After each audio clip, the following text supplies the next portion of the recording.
soy Mari y hoy vamos a hablar acerca de agua y para eso tengo como invitado al concejal José Cuesta. Concejal, bienvenido.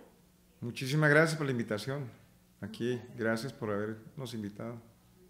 Bueno, yo quiero iniciar haciendo unas preguntas para conocer un poquito más.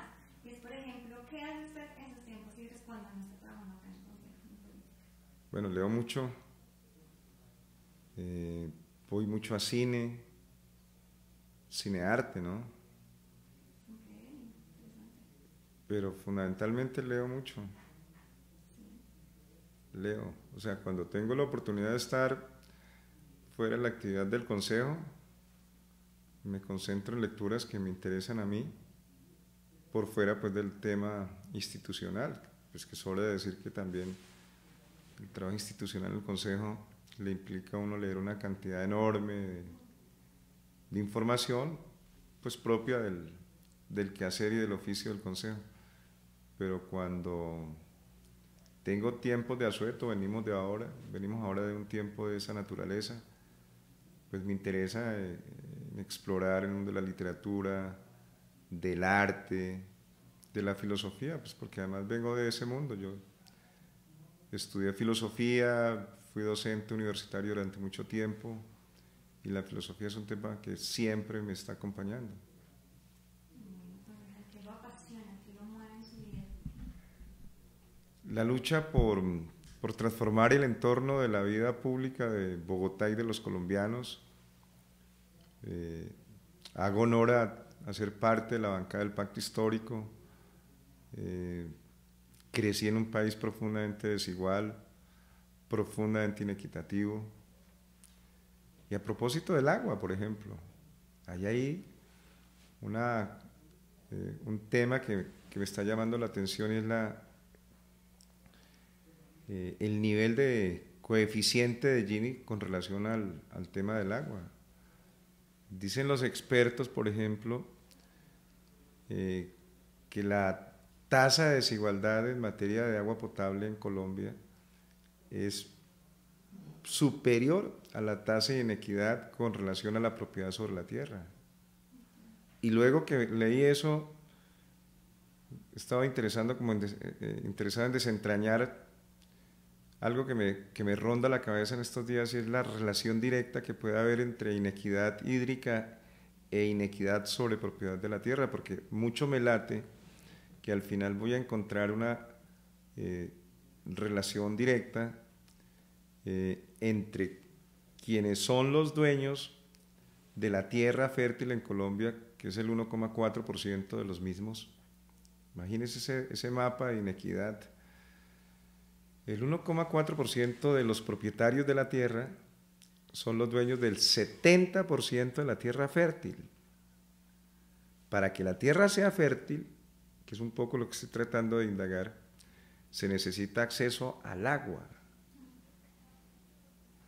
Y a mí, como le digo, la hipótesis que tengo en la cabeza y me está rondando mucho esa reflexión, es que si llegase yo al final de la investigación que tengo ahí en ciernes, voy a encontrar un mapa que perfectamente se puede superponer.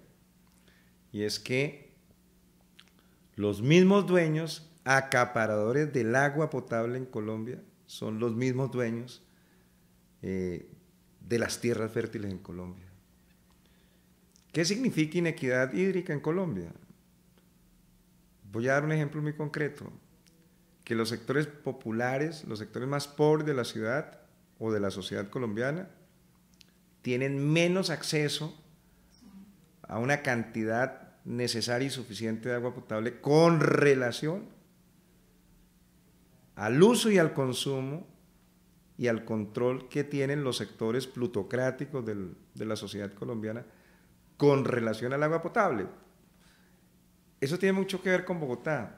Digamos que yo no estoy ahora llegando al mundo del agua porque estamos en racionamiento. Siempre, ya lo he advertido, justamente por lo que yo mencionaba desde mis estudios en filosofía política, yo ya había advertido desde finalizando los 80, que el recurso digamos, más complejo que tenía el mundo hacia el futuro, estoy situándome en 1989, 1990, iba a ser el agua. Nadie le paró bolas a eso, nadie le paró bolas a eso, nadie le paró bolas a eso. La gente seguía teniendo la sensación, pero no la gente, finalmente no es la gente, los factores de poder realmente. Nunca le dieron importancia a este tema y seguían promoviendo una cultura del derroche alrededor del agua, que tiene mucho que ver con lo que yo llamo la atención y es la inequidad hídrica. En la inequidad hídrica entonces usted va a encontrar los días domingos y sábados, estoy retrocediendo casi 40 años de mi vida, cuando yo veía, por ejemplo, que en estos estratos 5 y 6, los domingos, en donde tenían en sus casas, mansiones, 4 y 5 carros, cuando finalmente necesitan solamente uno, se iniciaba el espectáculo del derroche de agua potable, que era utilizada de manera inmisericordia, porque vivíamos en la burbuja de la opulencia del agua. Y entonces se creía que, yo no sé si usted lo recuerda, usted está muy joven, pero habían unas mangueras con una pistolita que era la que disparaba el agua. Esas se compraban en cualquier, diga, al costo, por ejemplo. Y entonces con esas mangueritas usted la conectaba con el agua y le abría el grifo y comenzaba ese espectáculo terrible que fue el que llevó a esta situación que estamos viviendo hoy. Entonces era, y obviamente en ese momento no había el Walkman o los audífonos, entonces con el pick-up a todo dar, seguramente escuchando, no en la costa se escuchará la champeta, aquí era el rock o el pop. Y duraban perfectamente desde las 8 de la mañana hasta las 2 de la tarde polichando el vehículo y gastando unas cantidades enormes, gigantescas de metros cúbicos, porque esta escasez nos ha ido enseñando a pensar las medidas propias del agua, metros cúbicos, litros, que son distintos a metros cúbicos. La pregunta, ¿cuánta agua potable necesaria para racionar en esa época? Sencillamente la despilfarramos cometiendo una especie de ecocidio, ensalzado en una cultura que es la cultura que nos está llevando al punto de no retorno, que es la cultura del consumo. Por eso llamo la atención. En una casa en donde se necesitaba, si es que se necesitaba un vehículo, tenían 6 vehículos. Y el domingo desbordaban seguramente todo un río para poner bello el vehículo. Y ahora en el medio de esta escasez, la pregunta es, creo que también parte, y quiero decirle que yo estoy en COP16 o en modo COP16, voy a viajar a Cali además. Tenemos que repensar todo eso, porque es que el agua es un recurso finito y está mal distribuido entre la gente. En el mundo, pero particularmente en Colombia, aquí hay una inequidad hídrica en donde los ricos y más ricos tienen unos niveles de abastecimiento gigantesco de agua. Y mientras tanto, por ejemplo, en una ciudad como Quibdó y en un departamento como el Chocó, no hay agua, advierto, potable, porque es que lo importante es el agua potable, que es lo que debe ser considerado como un derecho humano fundamental, el agua potable. Curiosamente, en un territorio que como el chocuano representa el segundo nivel de mayor pluviosidad en el mundo. ¿Qué significa eso? Es el segundo lugar en el mundo en donde más llueve y no hay ni alcantarillado ni agua potable. Y eso es un poco lo que quería contar con ustedes hoy. Concejal, ¿qué medidas están empezando a tomar ahora un poco tarde, pero para poder mitigar esta problemática de inequidad? Yo tengo una discusión de ideas, de argumentos con Galán, con el alcalde Galán. Lo respeto como persona, es un hombre amable, es un hombre simpático, nos ha visitado un par de veces en el consejo, nos saluda. Pero yo soy vocero de la oposición. Tengo mis controversias teóricas y políticas con él. Yo que le he dicho, voy a hacer una carta que la voy a entregar el día 21. Voy a invitar, voy a hacer una rueda de prensa aquí en Bogotá para entregarle una carta a propósito del inicio de la COP16 en relación con el tema de la escasez de agua. Tengo una diferencia con él en la forma como entiende las salidas a la crisis hídrica. Bogotá muere de sed hoy. Bogotá muere de sed. Creo que es la única ciudad capital de la República en América Latina que tiene un racionamiento tan crudo y tan serio. Y la única fórmula que él se inventa y aplica es la de cargar toda la responsabilidad sobre la ciudadanía. Mientras tanto, yo, por ejemplo, he hecho aquí un debate gigantesco en redes, el tema de Coca-Cola. Coca-Cola se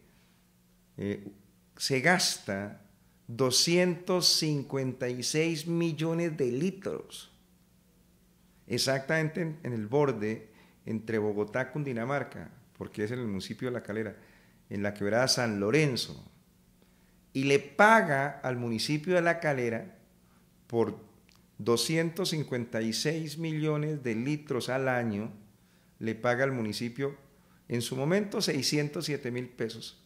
Esto es inequidad hídrica. 2 años después, para ser más recientes, en el año 22, esa misma cantidad de agua que acabo de señalar pagó exactamente 4 millones de pesos. O sea, pasó de 607.000 a pagar 4 millones de pesos y se embolsilló en utilidades 256.000 millones de pesos. Ah, claro, entonces dicen aquí, no, pero es que ¿qué tiene que ver Galán con el tema de Coca-Cola? Pues efectivamente nada, en términos administrativos, pero sí tiene que ver con Bogotá. Y hoy el alcalde es Galán. O sea, yo soy lo suficientemente cuerdo como para entender que Galán no tuvo nada que ver en la concesión. Esa concesión, la responsabilidad política tiene que recaer sobre la CAR, sobre la CAR Cundi, Bogotá, Cundinamarca y Boyacá. Pero sí tiene que ver en la discusión política de la agenda pública de Bogotá alrededor del agua. ¿Sabe por qué? Porque hay una situación de inequidad hídrica. ¿En qué sentido? La Calera tiene algo así como 35.000 habitantes, de los cuales el municipio de La Calera les entrega agua potable al 70% de esos 35.000 habitantes. Y ya no puede dar más. ¿Por qué? Porque lo que es el gran afluente del agua potable para los calerunos es exactamente la quebrada San Lorenzo, que es de donde exactamente recoge, envasa del lecho de la quebrada, inmediatamente pasa al tubo y del tubo al envasamiento, a la industria en donde se hace el envase y del envase a la distribución en los hipermercados o en los supermercados. ¿Por qué? Porque la calidad de agua de la quebrada San Lorenzo es de tal nivel y tan extraordinaria que no necesita ningún tratamiento químico. Imagínense, a precio de huevo, y se llevan toda la riqueza natural de la región Bogotá-Cundinamarca. Pero continúo. Dado que solamente el municipio, en la medida en que le entregaron la concesión de la quebrada San Lorenzo, puede darle agua potable al 70% de habitantes, el derecho al agua potable, del agua potable mediante el abastecimiento de la misma, entonces, ¿qué pasa con el 30% que queda sin agua potable, que son más o menos como 12.000 personas? 30. Imagínense, entonces ahí buscan a Bogotá, y Bogotá hace venta en bloque de agua potable para los calerunos. Y yo he dicho, se necesita que en forma inmediata se acabe esa concesión, porque si se acaba esa concesión, y esa decisión depende de la CAR, no de Galán, pero nos podría ayudar en mucho que él se pronunciara haciendo eco de esta solicitud, que se acabe la concesión. Si se acaba la concesión, entonces ya sencillamente el municipio de La Calera, con los recursos acuíferos e hídricos de la quebrada San Lorenzo, le puede entregar efectivamente el agua potable al 30% que hoy no es capaz de darle.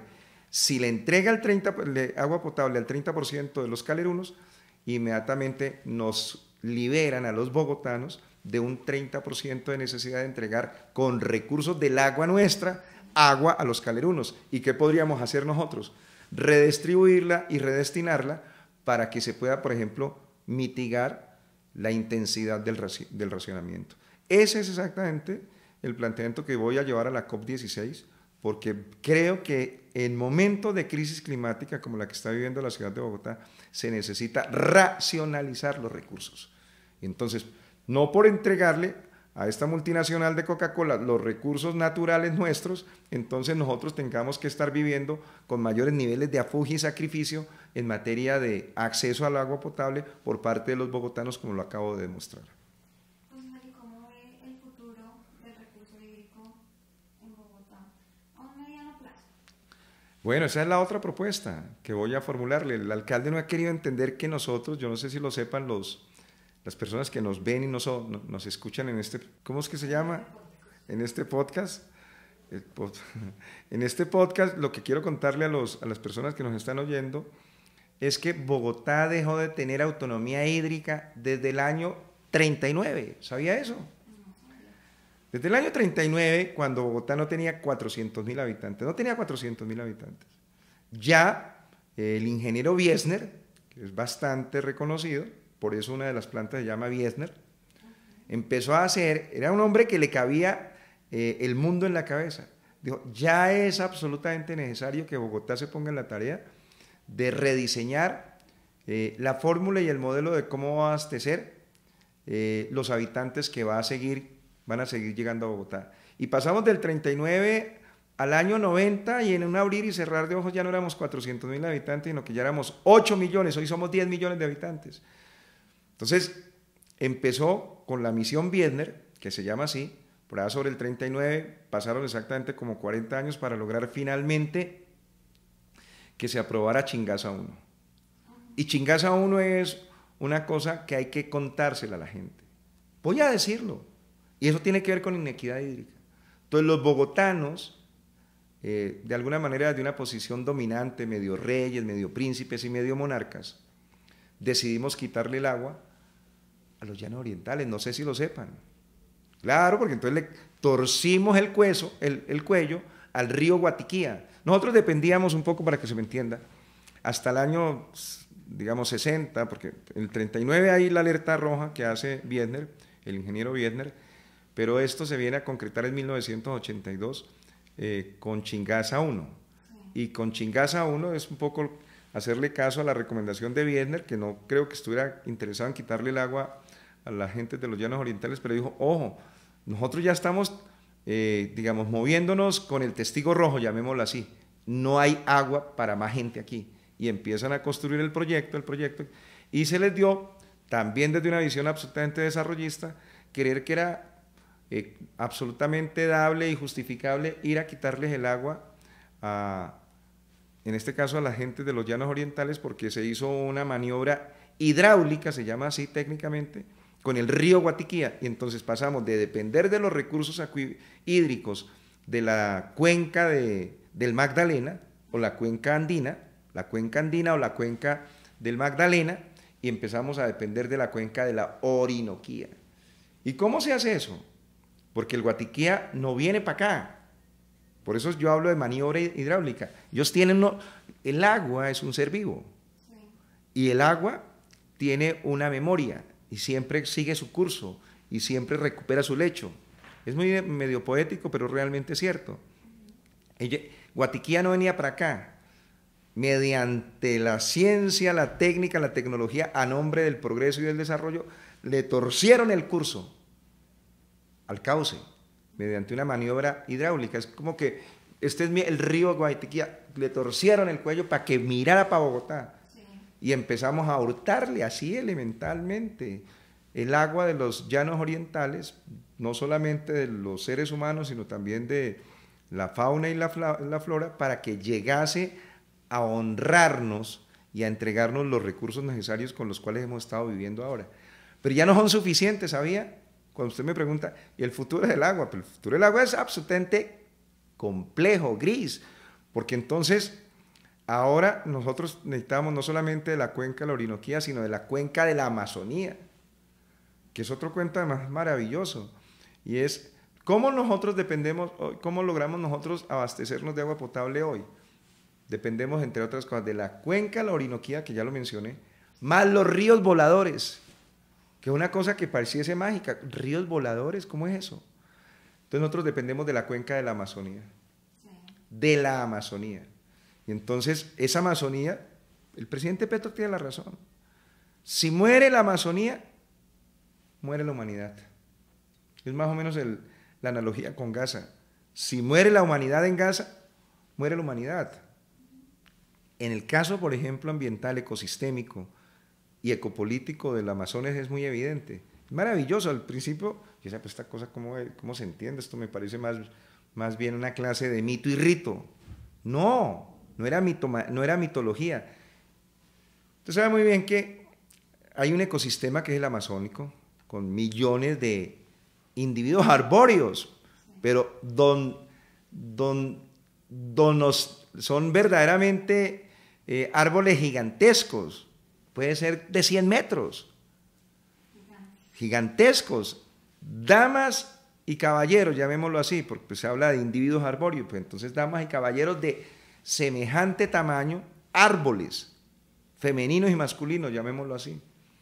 Y entonces ellos crean un microclima, pues es un macroclima porque la selva es gigantesca.